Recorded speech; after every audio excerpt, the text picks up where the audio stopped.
عن أبي عبد الرحمن عبد الله بن عمر بن الخطاب رضي الله عنه عن أبي عبد الرحمن. Hadis ini dari bapaknya Abdurrahman Abdullah, yakni Abdullah ibni Umar, anak laki-lakinya Umar ibni Khattabi, anak laki-lakinya Al-Khattab. Dia semoga meridhoi siapa Allah anhu dari Abu Abdurrahman. Qala berkata siapa Abu Abdurrahman, sami'tu telah mendengar siapa aku Rasulullah akan utusan Allah sallallahu alaihi wasallam yaqulu bersabda, dunia dibangun apa Islam ala khamsin, atas 5. Syahadati an la ilaha illallah, yang pertama atas syahadat kesaksian Allah ilaha, bahwasanya tidak ada Tuhan illallah kecuali Allah, wa anna Muhammadan, dan bahwa sesungguhnya Muhammad itu Rasulullah, utusan Allah. Sholati, dan atas mendirikan sholat. Wa ita'iz zakati, dan atas mendatangkan zakat. Wa hajjil baiti, dan atas mengunjungi Baitullah. Wa shaumi Ramadhan, dan atas puasa bulan Ramadan. Rawat telah meriwayatkan akan ini hadis siapa Al-Bukhari, Imam Bukhari, wa Muslimun, dan Imam Muslim. Rasulullah sallallahu alaihi wasallam bersabda, bunia usisa, dibangun,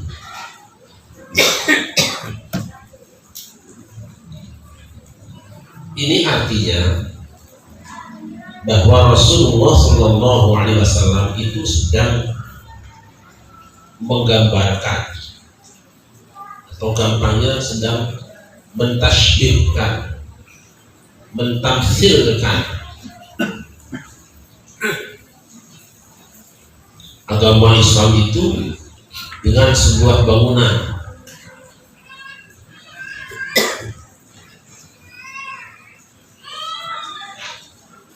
Apa maksudnya?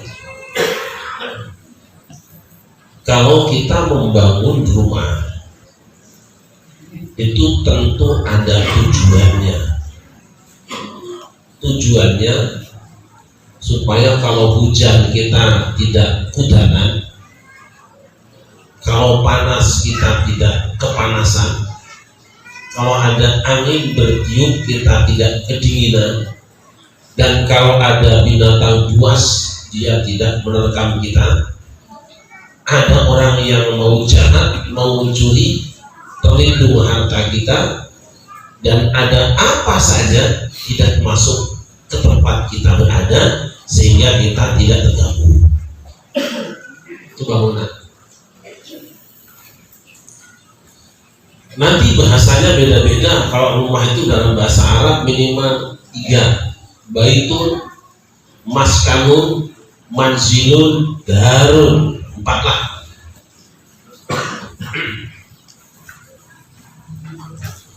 Disebut dengan baitun, bataya bitu, yang artinya nginep, menginap, bermalam.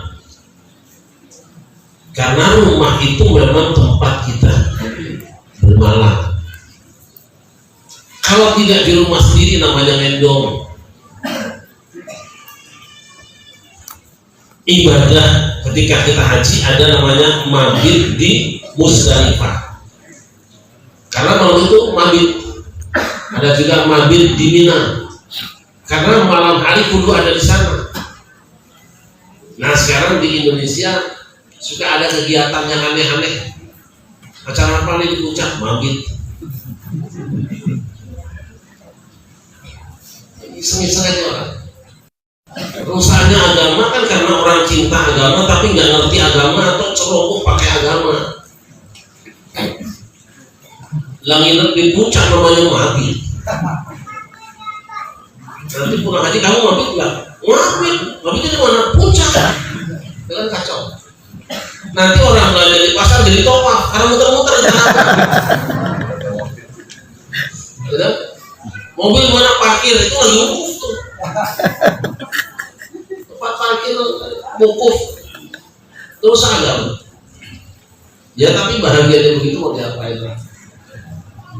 Mabit, ya, nanti disingkat malam bina iman dan takwa itu lah. Jangan kamu minta diomongin terus. Nanti ada lagi jihad, demo jihad. Dari mana dulunya demo jihad? Nggak ada. Kemarin ada yang ngirim di WA saya YouTube yang isinya mencaci maki. Ini kebetulan yang ngomong ini termasuk polisi gedean lah. Saya bilang, saya nasihati saja. Jangan menghina, nanti hidup merana. Jangan suka mencela, nanti kamu tidak punya pembelaan. Saya langsung tembak dia. Dia tembak bapak saya. Supaya baik jihad adalah bicara benar di hadapan penguasa yang boleh. Yang lagi jauh lagi. Berbeda antara bicara hak di depannya dengan bicara di belakangnya. Kalau bicara di belakangnya itu namanya apa? Riba. Kalaupun itu benar, kalau itu bohong namanya buhtan. Dan kalau disebarkan itu namanya sudah nabah. Kalau nabah itu bohong, itu pembawa beritanya itu fasik. Fasik itu temannya kafir dan dolim, baru dia. Jadi beda antara menasihati penguasa dan beda dengan apa ngomongin ribanya. Buhtan itu bagian kelakuan orang fasik. Nah ini kok lagi cuma alas terus. Jadi rumah Islam ini rumah. Seakan-akan Rasul mengatakan, tadi saya mabit yang baik tempat nginep, manzil tempat turun, kemudian dan tempat ya dulu baru taklis itu, dan maskan tempat sukun tenang, tempat maskan tempat tinggal tempat tenang. Memang di dunia ini paling orang yang tenang tuh kalau belum punya rumah. Ada juga yang punya rumah tapi sifatnya hanya sementara. Itu nggak pernah tenang, itu kontraktor itu susah itu. Ya artinya dirasakan saja yang masih ngontrak sampai sekarang kurang mengajarnya itu. Sallallahu Nabi Muhammad. Seakan-akan Rasul menggambarkan bahwa kalau hidupmu ingin tenang, jiwa ragamu ingin ayem, satu jadi orang Islam. Itu kuncinya. Tapi orang Islam yang mana kok kebanyakan orang Islam tuh nggak pernah tenang, dikit-dikit ngamuk, dikit-dikit marah. Orang Islam yang memahami pesan-pesan Islam.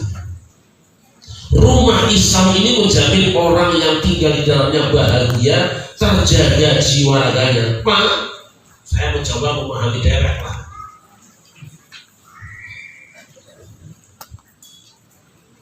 Islam dibangun atas dasar 5, pengertiannya bisa 2 atau 3. Satu pengertiannya bahwa Islam itu numpang di atas 5 ini. Bunyi anak, ya, dibangun di atas. Berarti yang 5 ini bukan Islam. Nah itu ngacok itu.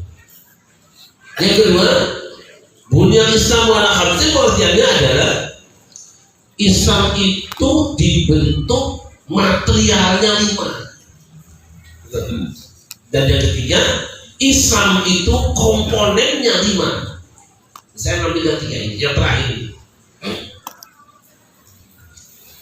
Kalau dia sebuah bangunan, maka biasanya ada yang menjadi pondasinya. Nah, pondasi itu tempat berdiri yang lainnya. Apa? Syahadat. Makanya syahadat walaupun dia ada di rukun iman, karena dia tempat numpang yang lainnya, maka dia masuk rukun Islam juga. iman pada Allah, iman pada Rasulnya, ada di syahadatnya, jadi syahadatain. Walaupun dia syarat Islam, dia ada di sini. Syahadat itu fondasinya, kemudian apa? Kalau bikin rumah apa lagi? Ada dinding. Dinding berpegang di tiang. Tiangnya apa? Sholat. Sholat 5 waktu itu tiangnya. Nah biasanya dulu kalau standar bangunan itu kan cuma apa? Ada 4 tiang, tengahnya ada namanya apa? Namanya apa? Soko guru. Nah, soko guru di mana tempatnya? Tengah atau pinggir? Hafidhu ala sholawati was sholatil wusta. Nah itu jaga sholat dan khususnya sholat yang tengah. Ini sudah digambarkan dari Quran. Jadi bangunan itu 4 sudutnya, tengahnya ada soko guru. Makanya sholat 5 waktu itu ada yang soko gurunya. Apa sholat wusta? Nanti ada yang mengatakan sholat wusta itu sholat asar. Jadi gambarannya itu subuh, zuhur itu tiang depan, maghrib, isya tiang belakang, tengahnya kiblatnya apa namanya? Soko gurunya itu sholat asar. Wassalatil wusta. Hebat Islamnya. Wis ngerti.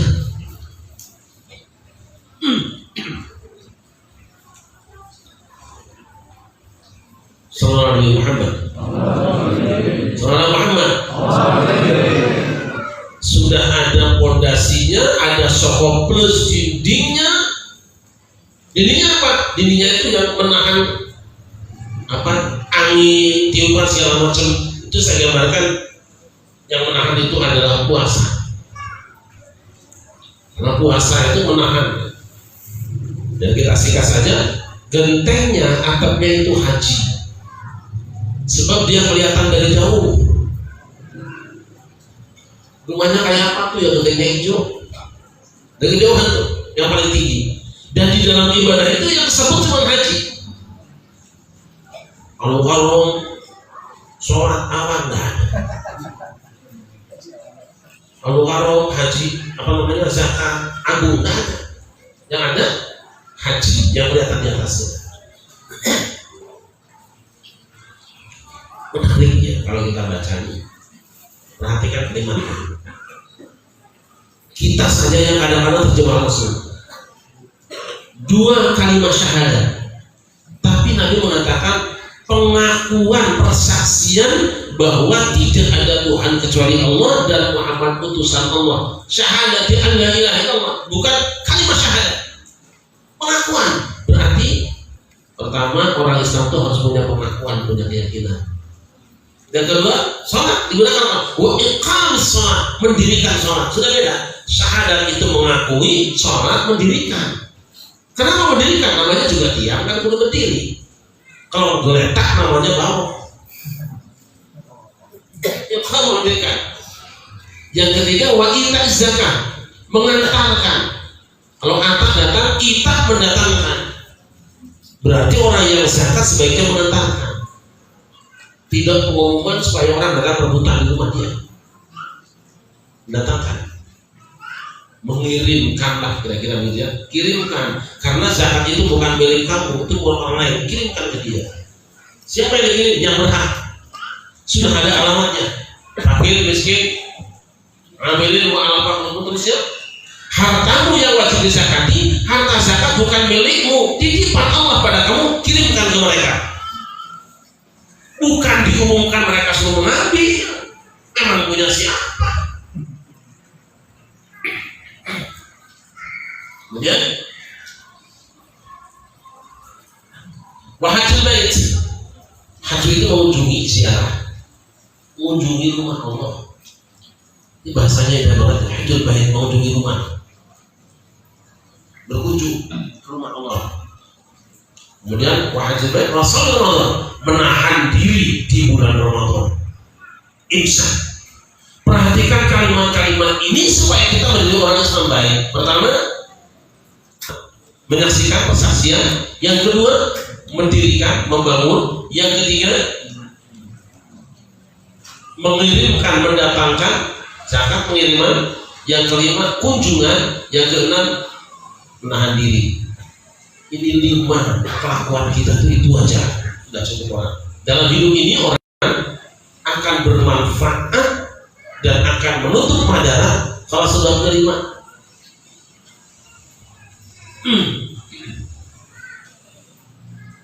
Nah, masalahnya sekarang tradisi kita, tradisi punya komitmen, tradisi mau membangun, tradisi menjaga diri, tradisi silaturahmi dan berkunjung itu sudah mulai melemah.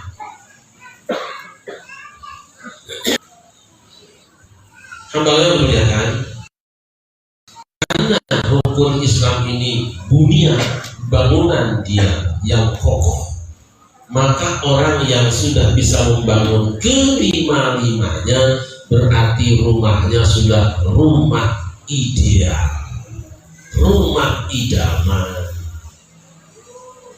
Nah, kalau orang yang baru punya 1 syahadat toh dan dia baru bangun fondasi, bisa nginep di situ enggak? Bisa tidur di atasnya, cuma dia kehujanan. Syahadat sudah, sholat sudah juga, sudah bisa tidur, bisa. Tapi kan belum ada atapnya. Bisa gelantungan di situ, ikat kambing bisa. Sudah nanti kita zakat juga, sudah haji juga, sempurna kita. Nah, mungkin di antara kita sudah banyak yang haji tapi justru ketinggalan nilai puasa dan zakatnya. Sudah punya atap tapi nggak ada dindingnya, jebol terus, masuk angin kerokan terus. Kita ini muslim kerokan, muslim yang gampang masuk angin. Hajinya kesebut mulu, kadang-kadang nggak disebut juga kesel. Ji, panggil, gimana bang? Gua haji lu, uang lu lah. Tahu lah, 30 juta lu. Masuk angin. Nah, Allah sengaja tahapan ini disampaikan ke kita. Urutannya umum kan haji terakhir ya, haji terakhir. Di sini kok hajinya di belakangkan, biasa saja dalam hadis itu. Kadang-kadang tergantung dari siapa yang menetapkannya. Karena apa, kalau Umar bin Khattab suruh hajinya terakhir, udah gampang buat dia mau di situ kok. Tiap hari orang bisa naik haji kasarnya gitu. Tiap tahun bisa naik haji, maka di belakangkan. Puasanya lebih benar, kalau bagi kita puasa dulu, so ongkos haji yang lebih mahal.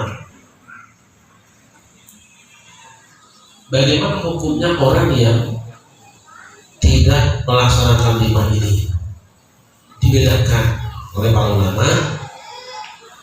Kalau orang yang belum syahadat berarti belum Islam, atau yang batal syahadatnya, batal Islamnya. Gimana orang sholat?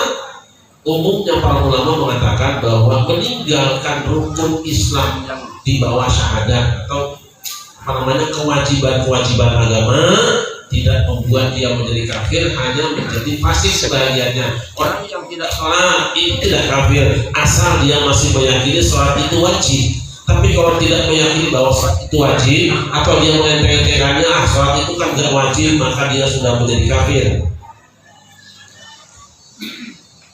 Kalau dia belum mengingkarinya, terjadi perbedaan pendapat para ulama. Ada yang mengatakan kafir, ada yang mengatakan fasik saja. Demikian juga ke bawahnya yang lain. Tetapi kalimat-kalimat Al-Quran dan hadis menakutkan kita. Misalnya orang yang tidak naik haji, kan ayatnya waman kafaro wallahi lana sayyidil baiti man istata'a ilaihi sabila. Orang yang punya kemampuan dia wajib naik haji ke Baitullah. Ditutup waman kafaro, siapa saja yang kafir. Maksudnya apa? Sudah mampu tapi nggak berangkat haji, itu kafir itu teksnya. Karena yang ulama yang ekstrim dari kaki ini, sampai-sampai Imam Taus mengatakan, jika aku bertemu orang kaya tetanggaku mati tapi dia belum naik haji, aku gak ikut mati. Dan matinya kafir kok. Dalam satu hadis, man malakaza dan peralatan kembali mengatakan Allah pernah nyurik fala aja iyamu illa yahudiyan atau nasraniya. Orang yang punya bekal dan cukup dan ada kendaraan yang bisa mengantarkannya ke Baitul, tapi dia tidak haji, hajinya Yahudi atau Nasrani. Masa Yahudi disolati, tetangga kaya gak naik haji mati, gak usah sholatin. Nah, Yahudi dia tuh, Nasrani dia tuh. Itu kalau mau yang keras. Tapi ada suka gak ngambil yang kayak gitulah, kan? Gak ngambil yang kayak gitu. Kita ambil orang gak naik haji, ya gak apa-apa urusan dia sama Allah. Karena bukan hak kita haji. Sholatin aja dengan harapan, kalaupun ternyata di hadapan Allah dia mati, niat aja sholat dua itu. Kita kan banyak yang mati hari itu. Siapa tahu anak cucunya masuk Islam gitu.